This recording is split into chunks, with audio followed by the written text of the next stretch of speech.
Time management, it is number one and I would say the major part in PO. So many people were asking me which course is the best one to go for the MCQ. In MCQ question paper, the most of the questions related to PEBC qualifying examination have two parts. Number one is MCQ, number two is all in all, just practice all those things which I already mentioned. Hello everyone, welcome to this channel Pharmacy International. The topic of today's video is PEBC qualifying examination. So without wasting any time, let's get started. PEBC qualifying examination have two parts. Number one is MCQ, number two is OSCE. You can go for any of the exams together or in any of the sequence. But today's video is related to MCQ, which stands for multiple choice questions. For MCQ examination, there are 200 questions in total, and for those 200 questions, the time is 4 hours and 30 minutes. But out of 200 questions, only 150 questions are going to be marked. 50 questions are pre-test and they are not included in the final result. I'll try to make a separate video about my own journey, what was my failures, what was my results and everything. But today's video is basically related to general questions or general queries which many people ask me about MCQ, that is multiple choice questions. In MCQ question paper, the most of the questions related to management as well as practice related to Canadian pharmacy. Let's say there is a question, it could not be the question related to mechanism of action of any drug. For mechanism of action related question, these are the questions for the evaluating examination. But when it comes to MCQ examination, it's basically related to problem solving, means how this particular patient come with this particular situation, how you gonna solve according to your professional judgment as well as management skills. In PEBC MCQ question paper, or I would say PEBC qualifying examination, there are 9 competencies. The examiner gonna check you on the basis of 9 competences, and I would say just go to the PEBC website and there is a blueprint for the competencies as well. You can see which competency have the greatest weightage and which competency have the less weightage, so you can prepare accordingly. But yes, every competency have its own importance. There are so many queries about MCQ examination, but there are some important, I would say, the frequently asked questions. So number one question, most of the people were asking, should we go for MCQ and OSCE together? So I would say it's personal experience and personal choice. For me, I was not able to go for the both exams together, so I was thinking to go one by one. But yes, there are so many people who are going for all the exams together. Secondly, so many people were asking, is it really necessary to go for the Canadian pharmacy experience in order to appear for those examinations? So I would say it's a plus point. Obviously, if you are going to work in a Canadian pharmacy, you will get some practice, especially you will come to know about so many over-the-counter products, but it's not necessary at all. You all are aware that PEBC have make a remote proctoring version that everybody can go for any of the PEBC evaluating as well as MCQ examination from whatsoever place they want to do. So many people are doing the MCQ examination as well as evaluating examination from their home country, and they don't have any of the Canadian experience, and so many people are passing the exam as well. So it's a plus point, but it's not necessary at all. Fortunately, I also passed one of my PEBC examination via remote proctoring. So if you are new for remote proctoring and you want to know more about remote proctoring, so you are most welcome to watch the video. I'm going to attach a card over here, so you are most welcome to see that video as well.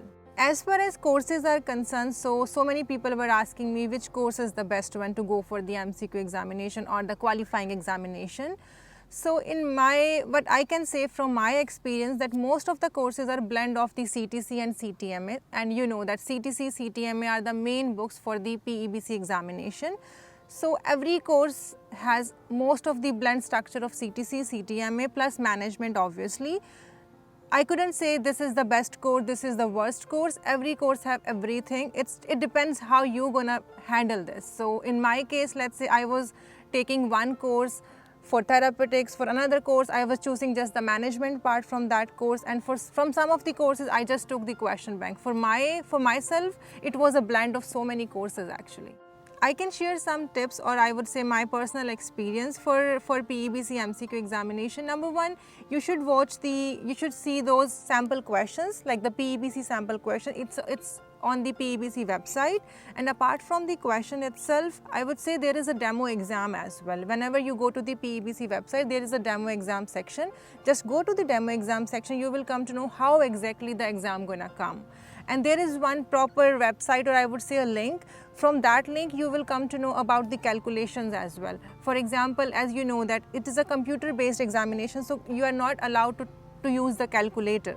So calculator would be on the screen. So there is a link and you can use that link just to see how you are going to use the calculator on the examination, during the examination. Time management, it is number one and I would say the major part in PEBC examination. So for managing the time, I would say just try to do questions. Let's say there are 200 questions. Whenever you are going to go for the mock exam, set a timer for yourself and just do all those 200 questions in that particular time limit, so that you will be aware about your weakness, where you need to do more work in order to manage the time accordingly. As I said earlier that most of the courses are a blend of CTC, CTMA, but I would suggest that some of the major topics, let's say hypertension or any heart related topic, or let's say endocrine related topic, so you should go to their particular Canadian website. Let's say for diabetes, you should go for the diabetes guidelines specifically. For hypertension, you should go for the Canadian hypertension guidelines. So these are the guidelines which are updated and you can see recent changes. If there are any recent changes, you will come to know about those changes in those particular guidelines. So I would say for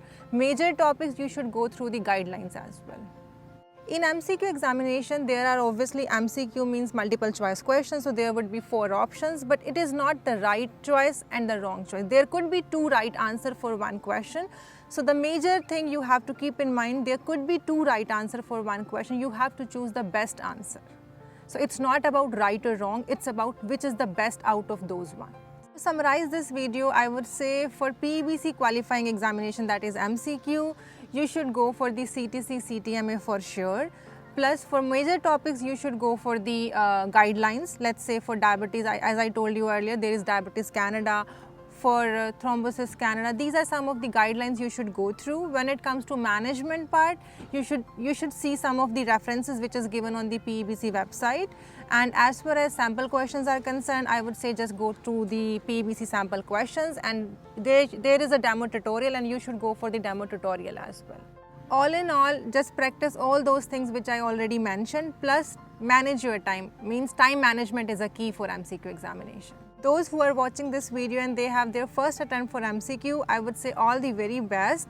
You can do it, and if somebody couldn't do in their first or second attempt, there are still some attempts. Let's say there are 3 attempts in total, so don't fear about it, don't be overstressed. Everyone can do it. Somebody can do it in first attempt, somebody can do it even in the 3rd attempt as well. Just focus on your exam.